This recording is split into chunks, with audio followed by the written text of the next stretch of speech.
যে ইসলাম ধর্মকে কবুল করেছেন তার প্রমাণ কি? আপনি বলবেন হুজুর, যে মসজিদে আসতেছে, কি যে মসজিদে আসতেছে নামাজ পড়তেছে, এতেই তো সে যে মুসলমান তার প্রমাণ হয়ে যাচ্ছে, আবার আলাদাভাবে বায়াত লাগবে কেন? কি এখানে কোশ্চেন আসে একটা, আলাদাভাবে বয়াত লাগবে এই কারণে, কারণ মুহাম্মদ মুস্তাফা সাল্লাল্লাহু আলাইহি ওয়াসাল্লাম তার জীবনে যাদেরকেই ইসলামে দাখিল করিয়েছেন তাদেরকে বায়াতের মাধ্যমে ইসলামে দাখিল করিয়েছেন। কি একটা প্রমাণ দিতে পারবেন এমন কোন সাহাবী যেই সাহাবী আল্লাহর নবীর হাতে বায়াত গ্রহণ করে নাই?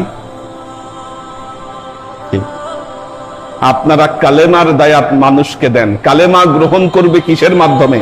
কালেমা গ্রহণ করতে হবে বায়াতের মাধ্যমে। কি বয়াতটা কেন দরকার?